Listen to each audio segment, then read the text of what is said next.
अस्सलाम वालेकुम व्यूवर्स, कैसे हो सब। तो आज के अपने इस वीडियो के अंदर हम लोग डिस्कस करेंगे CS201 lecture number 10। Lecture number 10 के कंटेंट्स आपके सामने लिखे हुए हैं। सबसे पहले आपके पास है हेडर फाइल्स क्या होती हैं, उसके बाद स्कोप ऑफ आइडेंटिफायर्स क्या होते हैं, फंक्शंस क्या होते हैं। फंक्शंस को दो तरीके होते हैं उनको यूज़ करने के। फंक्शंस हमने पिछले लेक्चर पे अच्छे से कवर किए थे, राइट। तो अब दो चीज़ें बची हैं, call by value, call by reference, ठीक है, वो क्या होती हैं, और स्कोप ऑफ आइडेंटिफायर्स क्या होते हैं, ठीक है। हेडर फाइल्स हमने फ्रेंड्स पहले लेक्चर्स में पढ़ी थी फर्स्ट स्टार्टिंग से ही पढ़ी थी। तो हेडर फाइल्स के बारे में आपने पढ़ा था, आईओ स्ट्रीम एक हेडर फाइल है जैसे। तो हेडर फाइल्स क्या होती हैं, जो बिल्कुल प्रोग्राम के स्टार्टिंग पे लगती होती हैं, तो उनको हम क्या बोलते हैं, हेडर फाइल्स बोलते हैं, ठीक है। अब इसी तरह इन्होंने यहाँ पे एक हेडर फाइल बताई है, वो कौन सी है, वो यहाँ पे है डिफाइन हेडर फाइल, ठीक है। ये वाली इन्होंने बताई है कि इसको किस तरह यूज़ किया जाता है। हम हमेशा डिफाइन कीवर्ड लगाते हैं। डिफाइन हम उस चीज़ के साथ यूज़ करते हैं कि मतलब डिफाइन कीवर्ड हमने लगाना है, उससे पहले हमने क्या लिखना है, हैशटैग, फिर हमें लिखना है डिफाइन, ठीक है। जिस तरह हमने लिखा ना यहाँ पे हैशटैग इंक्लूड, ये क्या है, एक हेडर फाइल है जो यूज़ करती है किसी फाइल को इंक्लूड करने के लिए। इसी तरह हमारे पास डिफाइन होता है जो किसी भी वेरिएबल को या किसी भी कह लो कि आप फाइल को डिफाइन करने के लिए यूज़ होता है, ठीक है।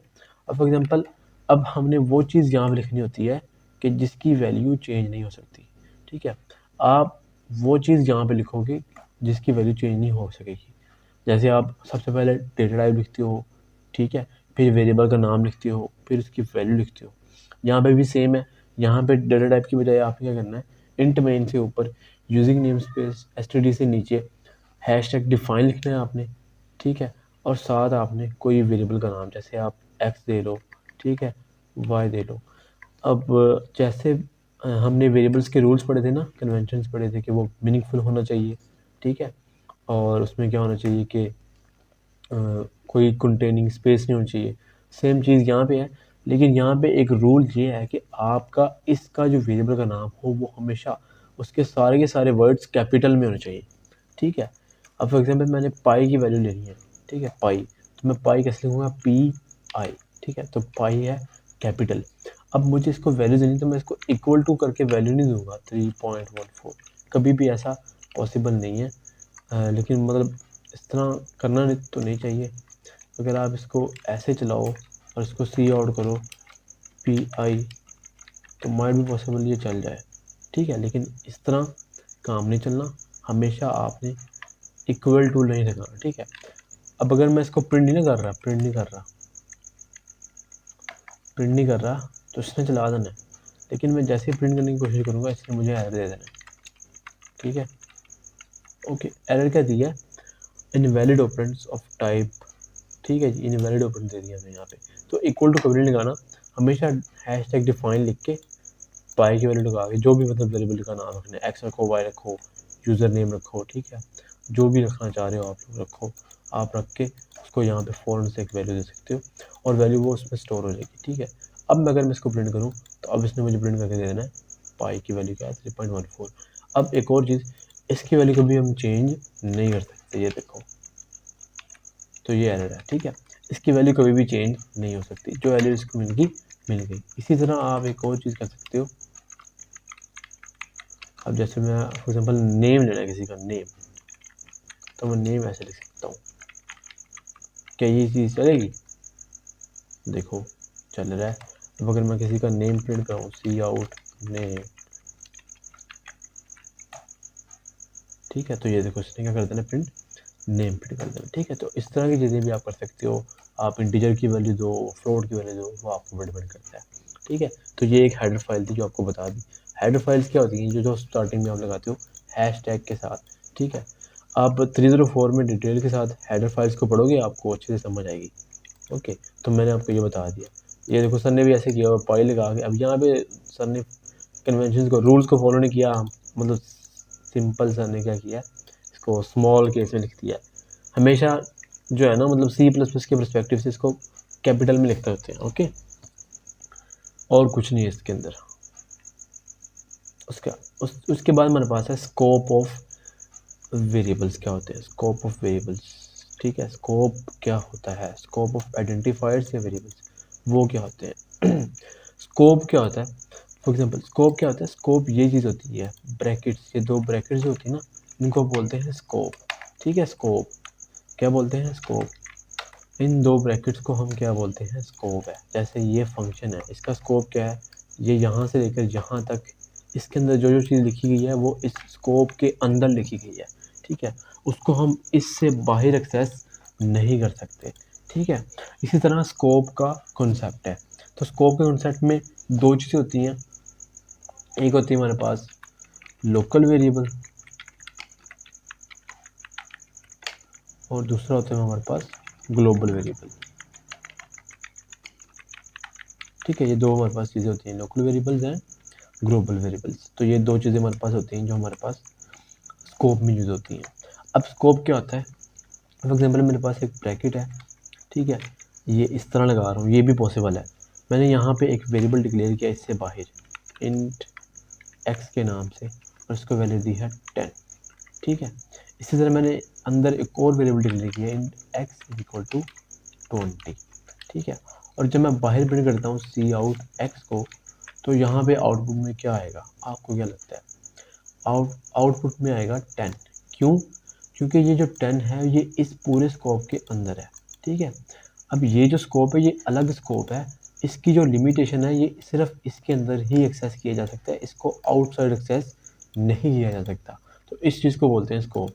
अब अगर मैं रन करूँ तो मुझे आउटपुट में क्या दिखाएगा, 10 दिखाएगा। ठीक है, अब आप लोग सोच रहे होंगे अगर मैं यहाँ से इसको रिमूव कर दूँ और अगर अब इसको मैं रन करने की कोशिश करूँ तो अब मुझे एरर दे देगा। क्यों, क्योंकि जो x की लिमिटेशन है वो सिर्फ और सिर्फ इस ब्रैकेट्स के अंदर ही है, इन ब्रैकेट्स के अंदर ही है। हम इसको outside the scope of it हम इसको एक्सेस नहीं कर सकते। हाँ, हम इसको इसके अंदर ही एक्सेस कर सकते हैं। ठीक है, वो पॉसिबल है। ओके जी, वो चीज़ पॉसिबल है। ओके, ये देखो हम इसको इसके अंदर ही एक्सेस कर पा रहे हैं, इसको आउटसाइड, इसके बाहर हम इसको एक्सेस नहीं कर पा रहे। हाँ, अगर वो अलग चीज़, अगर हम सेम नेम का वेरिएबल बाहर बना लें तो सेम नेम यहाँ पे चल जाना, क्योंकि वो एक अलग स्कोप में है, उसकी लिमिटेशन अलग है, इसकी लिमिटेशन अलग है। ठीक है, तो यहाँ पे सी आउट अगर मैं एक्स करूँ तो इसने यहाँ पे चल जाना। ठीक है, यहाँ पे इसने प्रिंट क्या करना है, 10 को प्रिंट करना, 20 को प्रिंट नहीं करना। अब 20 कैसे प्रिंट हो रहा है, हमने क्योंकि इसके अंदर प्रिंट किया था इसको। ठीक है, तो ये होती है स्कोप, वेरिएबल का स्कोप, कि उसका लिमिटेशन उनकी ब्रैकेट्स के ऊपर ही डिपेंड करता होता है। ठीक है, जैसे आपने इफ़ में पढ़ा, इफ़ के अंदर हम, जैसे आपने फॉर लूप में पढ़ा, राइट, तो फॉर लूप के अंदर हमने क्या पढ़ा था, आई की वैल्यू हम बाहर एक्सेस नहीं कर पा रहे थे, वो एक स्कोप के अंदर ही थी।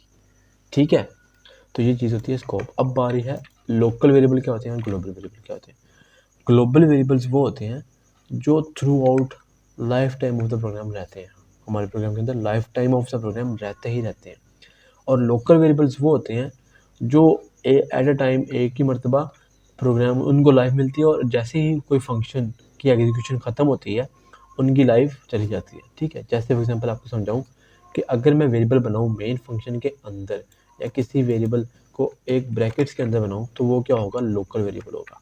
जैसे यहाँ पे देखो, अगर इंट एक्स लिखा है 10, ठीक है, सी आउट लिखूँ एक्स को, तो ये क्या है, लोकल है। ठीक है, अब अगर मैं इसको एक्सेस करना चाहूँ आउटसाइड द फंक्शन या किसी फंक्शन के अंदर, या ऐसे कर लो आप, मैंने एक फंक्शन बनाया फन के नाम से, ठीक है, और इसके अंदर मैंने एक वेरिएबल बनाया int i is equal to 10। ठीक है, तो ये वेरिएबल, ये फंक्शन किस, ये जो वेरिएबल हमने बनाया है ये किसके अंदर है, इस फंक्शन के अंदर है। अब मैं इसको किसी दूसरे फंक्शन के अंदर एक्सेस नहीं कर सकता। अगर मैं यहाँ पे सी आउट लिख दूँ आई को, तो इसने मुझे एरर दे देना है। ठीक है, तो ये पॉसिबल नहीं है, क्योंकि उसकी जो लिमिटेशन है वो इस फंक्शन के अंदर है, इस स्कोप के अंदर है। ठीक है, तो ये क्या हुआ, लोकल वेरिएबल या लोकल स्कोप। ठीक है, लोकल वेरिएबल या लोकल स्कोप, तो इसकी जो लिमिटेशन है वो इस फंक्शन के अंदर ही है, हम इस फंक्शन के अलावा इसको कहीं और एक्सेस नहीं कर सकते, that is not possible. Okay, ठीक है, तो चलो अब बारी है हमारे पास ग्लोबल वेरिएबल की। ग्लोबल वेरिएबल्स क्या होते हैं, जो हम मेन फंक्शन से ऊपर using name space S T D के बाद डिक्लेयर करते हैं, उनको हम क्या बोलते हैं, ग्लोबल वेरिएबल। फॉर एग्जांपल अगर मैंने यहाँ पे कोई वेरिएबल डिक्लेयर किया है, स्ट्रिंग हो गया, डबल हो गया या कोई भी वेरिएबल हो गया, वो यहाँ पे हम डिक्लेयर करते हैं, ठीक है। जैसे भी जब आप उसको मतलब अगर आप उसको ग्लोबल करना चाहते हो तो अब अगर फॉर एग्जांपल मैंने इंटीजर यहाँ पे डिक्लेयर किया है int x is equal to 45, ठीक है, 45 ये सिंपल x को डिक्लेयर कर दिया। अब मैं x को चाहूँ तो यहाँ पे भी यूज़ कर सकता हूँ इधर, ठीक है, x को कोई वैल्यू देके यहाँ पे 45 दे दिया, सी आउट कर लिया, x को यहाँ पे भी यूज़ कर सकता हूँ और मैं x को यहाँ पे भी यूज़ कर सकता हूँ, ठीक है, 15। अब इसका फ़ायदा क्या है कि आप इसकी वैल्यू बार बार चेंज कर सकते हो। यहाँ पे ये क्या है, ग्लोबल है, आप इसको थ्रू आउट कहीं पे भी एनीवेयर इन द प्रोग्राम किसी भी फंक्शन के अंदर इसको एक्सेस कर सकते हो, इसको वैल्यू दे सकते हो, असाइनमेंट कर सकते हो, ठीक है, इसमें चेंजिंग कर सकते हो, वो आपके ऊपर है, ठीक है। तो अगर मैं इस केस में अगर कोई फंक्शन फॉर एग्जांपल मेरे पास ये फंक्शन है, यहाँ पे अगर मैं इसको रन करूँ सबसे पहले फन, ठीक है, मैंने फन के अंदर एक्स की वैल्यू क्या रखी है 45, अब यहाँ पे एक्स की वैल्यू क्या हो जाएगी 45 और इधर क्या एक्स की वैल्यू 15, यहाँ पे ये 15 को प्रिंट करेगा, ठीक है। ये ना समझना कि यहाँ 45 है और यहाँ पे 45 प्रिंट हो जाएगा, क्यों, क्योंकि ये लोकल नहीं है, ग्लोबल है, तो ग्लोबल हम चाहें तो किसी भी फंक्शन के अंदर जाके इसको चेंजिंग कर सकते हैं। तो अगर मैं इसको अब रन करूँ तो ऊपर क्या आएगा, जो फंक्शन मैंने कॉल किया है 45 आया और जो मैंने नीचे कॉल किया वहाँ पे क्या आया 15 आया, ठीक है। तो इसको हम बोलते हैं ग्लोबल वेरिएबल। ग्लोबल वेरिएबल कहाँ यूज़ होता है, यूनिक नेम स्पेस std के बिल्कुल नीचे हम उसको डिक्लेयर करते हैं और कहीं पे भी anywhere in the program, anywhere in the function हम उसको यूज़ कर सकते हैं। फॉर एग्जांपल यहाँ पे देखो x इज इक्वल टू 15, यहाँ पे अगर मैं सी आउट लिखूँ x को तो मेरे पास क्या आएगा 15 आ जाएगा, ठीक है। अब अगर इन केस मेरे पास मैंने x को यहाँ पे वैल्यू दी थी 50, फॉर एग्जांपल मैंने वैल्यू दी थी 24, लेकिन मैंने नीचे उसकी वैल्यू चेंज कर दी तो अब भी मेरे पास क्या आएगा 15 आएगा।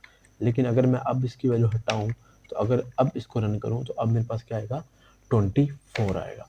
एक और चीज़, अगर आपके पास ग्लोबल वेरिएबल और लोकल वेरिएबल का नाम सेम है, ग्लोबल वेरिएबल और लोकल वेरिएबल, स्कोप की बात नहीं कर रहा, ग्लोबल और लोकल वेरिएबल की बात कर रहा हूँ, तो सबसे हाईएस्ट प्रायोरिटी किसको दी जाएगी? बहुत ज़्यादा इंपॉर्टेंट कॉन्सेप्ट है, बहुत ज़्यादा इंपॉर्टेंट क्वेश्चन है, पेपर में पूछ लेते हैं कि अगर आपके लोकल वेरिएबल की और ग्लोबल वेरिएबल का नाम सेम है तो हाईएस्ट प्रायोरिटी किसको दी जाएगी, सबसे पहले एक्सेस किसको दी जाएगी, कौन एक्सेस पहले हो सकता है, तो हाईएस्ट प्रायोरिटी दी जाती है लोकल वेरिएबल को, ठीक है, क्योंकि जो सबसे नज़दीक है उसको ही हाईएस्ट प्रायोरिटी दी जाती है। अगर मैं इस केस में रन करूँ तो इसने 10 प्रिंट करना है, ये वाला वेरिएबल, ऊपर वाला वेरिएबल नहीं प्रिंट करना। चलो उसको मैं ऐसे कर देता हूँ, मैं कह देता हूँ जी इसको कहूँगा जी लोकल,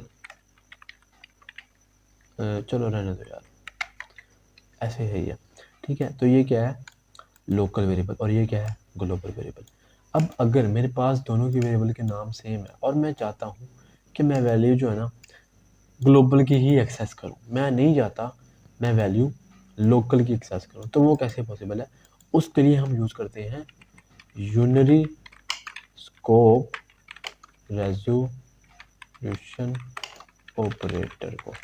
वो क्या होता है, 2 कॉलन होते हैं एक साथ, 2 कॉलन, उसके बाद ग्लोबल वेरिएबल का नेम, ठीक है, क्या किसका नेम, ग्लोबल वेर नेम, ठीक है। तो कैसे करना है, जब उसको एक्सेस करना है उससे पहले आपने 2 दफ़ा ये कॉलन लगा देने हैं, 2 दफ़ा। तो अगर इस केस में रन करूँ तो मेरे पास वैल्यू आएगी ग्लोबल वेरिएबल की, ना कि लोकल वेरिएबल की। तो ये देखो आपके पास क्या आ गया, ग्लोबल वेरिएबल की वैल्यू आ गई, ठीक है। अब अगर चाहो तो आप वैल्यू उसकी चेंज भी कर सकते हो, कोलन एक्स लगाओ, उसकी वैल्यू चेंज कर दो, 45 कर दो, तो अब मुझे 45 प्रिंट कर देगा, ठीक है। तो इस केस में क्या आएगा मेरे पास 45, ठीक है। तो ये पॉसिबिलिटीज सारी हैं, यही सेम केस है with string, with float, with double, with character as well, ठीक है। तो ये सारी चीज़ें क्या थी, स्कोप ऑफ आइडेंटिफायर्स। तो आई होप आपको ये सब कुछ क्लियर हो गया होगा, ठीक है। आपके प्रोग्राम में पता क्या है, फंक्शन लिखा हुआ है आपकी कुछ बुक में, उसके अंदर एक आउटर वेरिएबल बनाया हुआ है, ठीक है, और एक ये स्कोप बनाया हुआ है, जैसे मैंने आपको मेन करके बता दिया। इसके अंदर उन्होंने क्या किया हुआ है, एक इनर बनाया हुआ है, ठीक है, उसको वैल्यू दी है कोई वैल्यू फॉर एग्जांपल 45, और यहाँ पे आप क्या कर रहे हो, इनर को एक्सेस करने की कोशिश कर रहे हो, तो इनर जो है वो एक लोकल है, इसके अंदर ही लिमिटेड है, वो पॉसिबल नहीं है। इसके इसमें रन करते हो तो एरर आ जाता है। ठीक है, इस तरह करके आपको एग्जांपल्स दिए हैं तो उसको कंफ्यूजन आने लगेगा। ठीक है, जैसे मैंने आपको मेन फंक्शन में करके दिखा दिया था। उसके बाद हमारे पास क्या है, उसके बाद हमारे पास है जी functions call by value, call by reference. क्या होता है कॉल बाय वैल्यू, किसको बोलते हैं, और कॉल बाय रेफरेंस किसको बोलते हैं? जब आप फंक्शन डिक्लेयर करते हो, आपको पता है आप जब भी फंक्शन डिक्लेयर करते हो आप कोई ना कोई पैरामीटर भेजते हो। ठीक है, तो अगर आप सिंपल पैरामीटर भेजो, फॉर एग्जांपल इंट एक्स, ठीक है, और आप इसमें एक्स को अगर आप इस केस में चेंज करना चाहो, फॉर एग्जांपल आपने वेरिएबल भेज जो एक्स की वैल्यू भेजी ना, वो आप उसको चेंज करना चाह रहे हो 45। ठीक है, अब इसी तरह मैंने एक वेरिएबल लिया यहाँ पे एक्स के नाम से, इसके अंदर मैंने रखा है 15 और मैंने फिर कॉल कर दिया किसको, फंक्शन को, और मैंने ये पैरामीटर भेज दिया यहाँ पे वेरिएबल को। ठीक है, तो ये ऐसे अगर मैं करूँ तो मैं चाहता हूँ ये क्या करेगा, 15 से कर देगा 45, और अगर मैं इसको पहले प्रिंट करूँ सी आउट चेंज करने से पहले, और बाद में प्रिंट करूँ सी आउट एक्स चेंज करने के बाद, तो इस केस में क्या करेगा, मैं चाहता हूँ मतलब पहले प्रिंट हो 15 और उसके बाद ये वेरिएबल जो मैंने इसके अंदर रखा हुआ है वो इसके अंदर जाए। इसके अंदर जाने के बाद ये एक्स 15 से कर दे 45 यहाँ पे प्रिंट आउट चाहिए। अगर मैं इसको रन करता हूँ डायरेक्टली तो ये क्या करेगा, मेरे पास 15 प्रिंट कर देगा, लेकिन ये क्या, मैंने तो वैल्यू इसकी चेंज की थी, चेंज क्यों नहीं हुई? ठीक है, तो इस चीज़ को बोलते हैं कॉल बाय वैल्यू।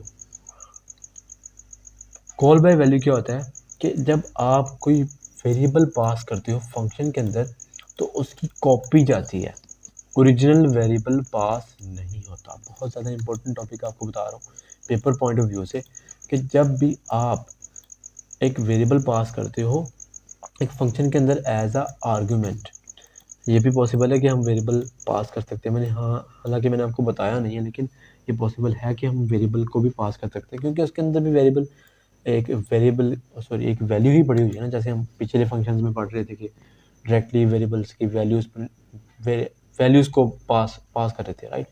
यहाँ पे हम क्या कर रहे हैं, वेरिएबल को पास कर रहे हैं, तो ये भी पॉसिबल है। लेकिन जब आप कोई वेरिएबल को पास करते हो ना किसी फंक्शन के अंदर, तो उसकी कॉपी पास होती है, passed as a copy of the variable. ठीक है, तो वेरिएबल की कॉपी पास होती है, वेरिएबल की ओरिजिनल वैल्यू पास नहीं होती, उसकी कॉपी पास होती है। तो उसकी कॉपी जो पास होती है वो इस फंक्शन के अंदर लिमिटेड होती है। अब फॉर एग्जांपल मैं अगर यहाँ पे प्रिंट करूँ एक्स को, तो यहाँ पे एक्स की वैल्यू चेंज हो चुकी है, आउटर स्कोप इसकी वैल्यू चेंज नहीं हुई, क्योंकि फंक्शन के अंदर वैल्यू जो पास हुई है वो पास बाय वैल्यू पास हुई है, पास बाय रेफरेंस नहीं हुआ। रेफरेंस बताऊंगा भी आपको, तो पास बाय वैल्यू हुआ है, रेफरेंस से नहीं हुआ। तो अब मैंने क्या किया है, एक्स को पास किया, तो ये सिर्फ इसके अंदर ही चेंज हो सकता है, इसके बाहर अगर मैं चाहूँगा कि इसको एक्सेस करूँ तो वो पॉसिबल नहीं है। इस केस में रन करता हूँ तो मैंने इसको यहाँ पे प्रिंट भी कर दिया, तो यहाँ पे क्या आएगा 45। ठीक है, पहले 15 आ रहा है क्योंकि मैंने इसको पहले एक्सेस किया है एक्स को, फिर जब मैंने फंक्शन के अंदर उसको पास किया एक्स, तो एक्स को सिर्फ फंक्शन के अंदर ही एक्सेसिबल है कि वो उसके अंदर ही चेंज हो सकता है, तो यहाँ पे क्या हो गया 45 हो गया। अब जब मैंने उसको बाहर एक्सेस करने की कोशिश की तो उसकी मेरे पास ओल्ड वैल्यू ही आ गई। अब मैं चाहता हूँ कि मैं ऐसा कोई काम करूँ कि मैं इसकी वैल्यू चेंज कर सकूँ, फंक्शन के अंदर पास करने के बाद भी चेंज कर सकूँ, तो वो कैसे पॉसिबल है? उसके केस हम लिखते हैं यहाँ पे एम्परसेंड का साइन लगाते हैं, किसका, एम्परसेंड का। तो वो साइन पे कहाँ पे होता है, आपके पास शिफ्ट है और आपके ऊपर F6 के बिल्कुल नीचे 7, शिफ्ट प्लस 7 आपने प्रेस करना है तो आपके पास ये एम्परसेंड साइन आ जाएगा। तो अब अगर आप कोई वेरिएबल की वैल्यू पास करते हो ना एज अ आर्गूमेंट, तो अब जो होगा वो पास बाय रेफरेंस होगा। इस केस में पास बाय रेफरेंस मतलब आपने अब उसकी ओरिजिनल वैल्यू भेज दी है एक्स के अंदर, तो इस केस में अगर मैं इसकी वैल्यू चेंज करूं तो ये इसके अंदर भी चेंज हो जाएगी और आउटसाइड द फंक्शन भी चेंज हो जाएगी। तो यहाँ पे देखो अगर 15 है तो मैंने 15 से चेंज किया इसको 45, ठीक है, और पहले इसको एक्सेस किया तो पहले क्या आएगा 15 आएगा। ये मैंने फंक्शन के अंदर पास किया और फंक्शन के अंदर मैंने पास बाय रेफरेंस किया, तो अब इस केस में क्या आएगा, 45 आएगा। तो अगर मैं इसको रन करूँ तो मेरे पास क्या आ रहा है, 40, एक मिनट, तो 45 आ रहा है। ठीक है, तो कैसे एक्सेसिबल हुआ, पास बाय रेफरेंस से। और से देखो, पहले अगर मैंने इसको प्रिंट करने की कोशिश की तो उसने मुझे सिंपल दिया, वो तो मुझे पता है ये 15 ही देगा, लेकिन मैं अगर पास बाय वैल्यू कर रहा था तो इसको यहाँ पे भी इसने 15 ही रहना था, इसको चेंज नहीं करना था। लेकिन जैसे ही मैंने पास बाय वैल्यू किया तो इसने नीचे भी यहाँ पे बाद में फंक्शन को कॉल करने के बाद भी इसने मुझे 15 ही दिया है, मतलब उसने मुझे 45 नहीं दिया, मुझे यहाँ पे इसने क्या दिया, सिर्फ और सिर्फ 15 ही दिया, 45 नहीं दिया। देखो 15 ही दिया।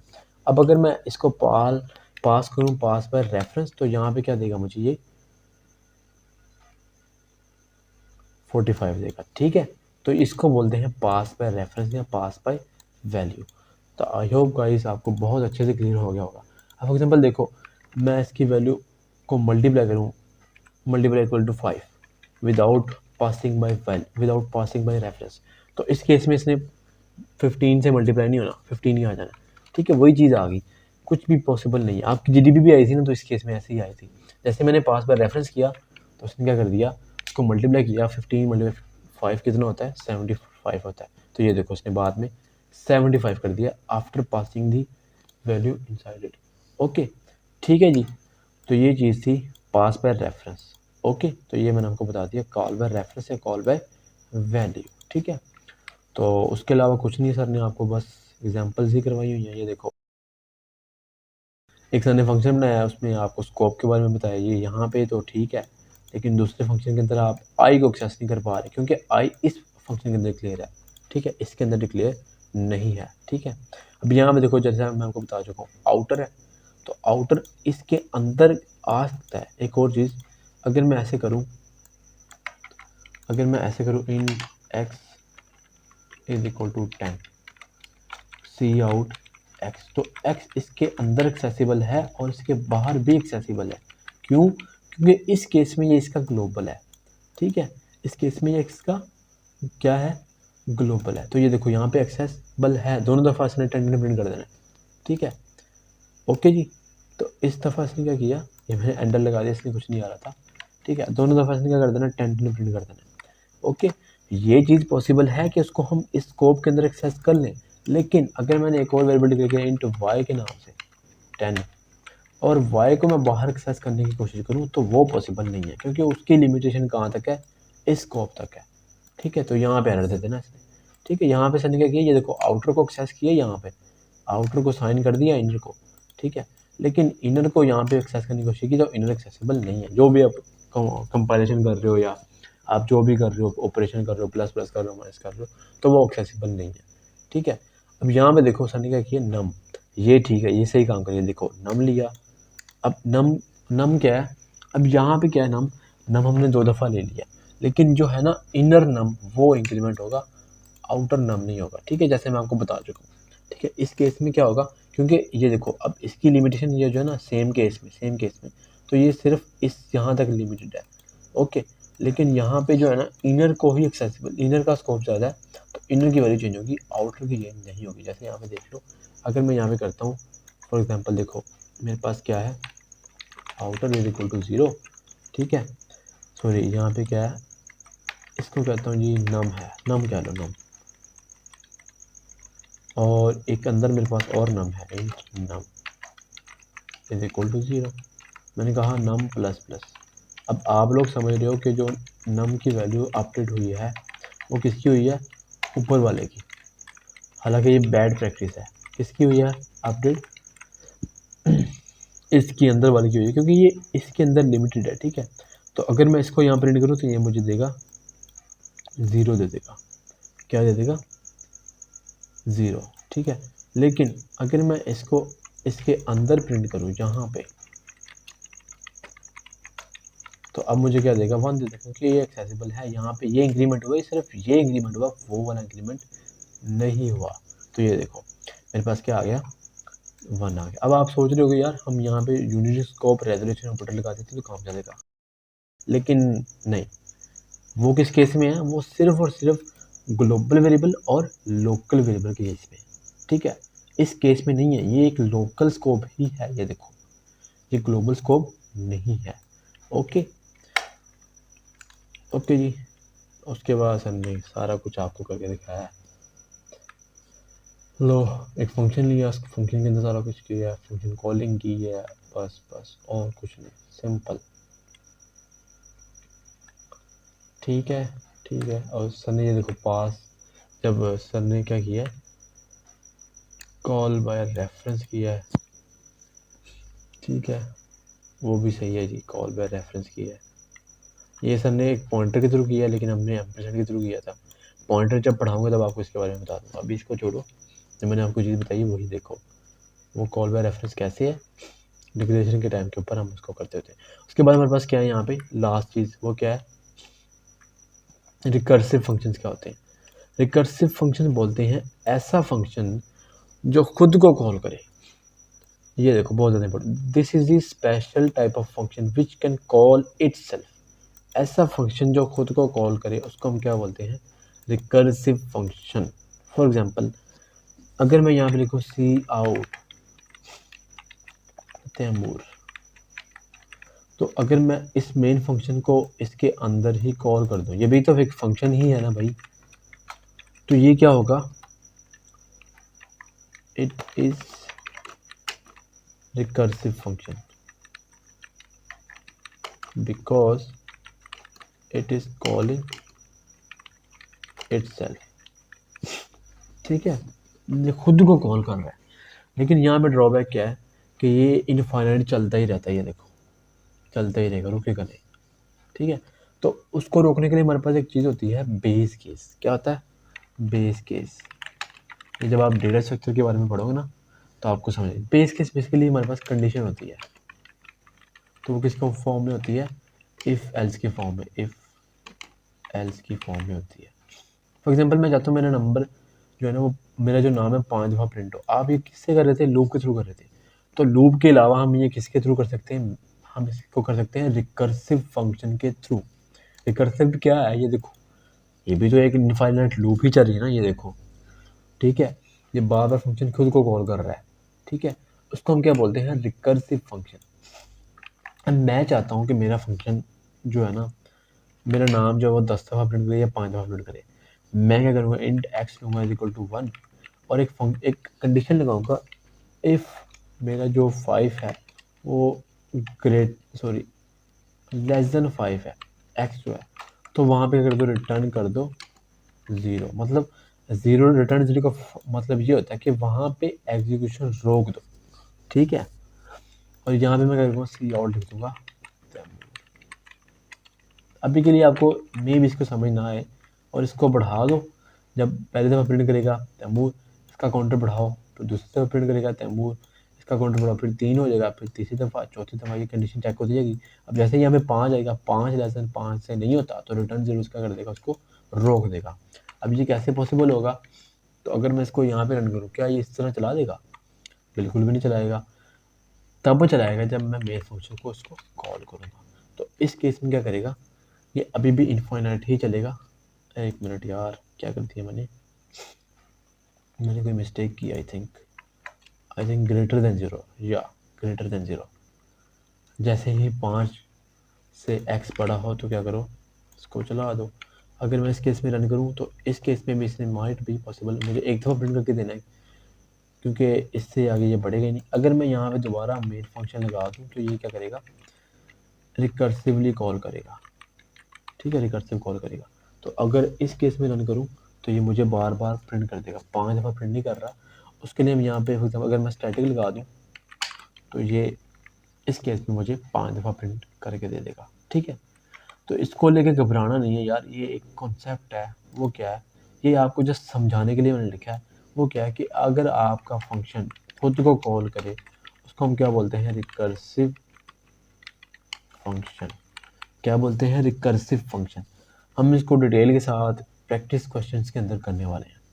ऐसा फंक्शन जो खुद को ही कॉल कर ले उसको हम क्या बोल देंगे, रिकर्सिव फंक्शन। फॉर एग्जांपल यहाँ भी देख लो यार, अगर मैं एक फंक्शन बनाता हूँ void fun और यही फंक्शन दोबारा अपने आप को ही कॉल कर ले तो वो क्या होगा, रिकर्सिव फंक्शन। ठीक है, जैसे मैंने मेन के अंदर किया है। ओके, तो ये था रिकर्सिव फंक्शन। ठीक है, तो फिलहाल के लिए इतना याद रखो, इससे ज़्यादा कोई इंपॉर्टेंट नहीं है। हुआ इंपॉर्टेंट तो आपका ये एक प्रैक्टिस क्वेश्चन है इसके अंदर, वो क्या है कि इसका फैक्टोरियल कैसे निकालते हैं। देखो सर ने आपको करके दिखाया हुआ है, ये इंशाल्लाह हम प्रैक्टिस क्वेश्चंस के अंदर करेंगे जब मिड टर्म का हम पढ़ रहे होंगे। मिड टर्म के बारे में आपको पढ़ाऊंगा, मिड टर्म की प्रिपरेशन के लिए। तो आई होप गाइस आपको वीडियो अच्छी लगी होगी। अगर वीडियो अच्छी लगे तो भाई लाजमी दोस्तों के साथ शेयर करना और मेरे चैनल को भी सब्सक्राइब करना। मिलते हैं इंशाल्लाह नेक्स्ट वीडियो के अंदर। अल्लाह हाफिज़।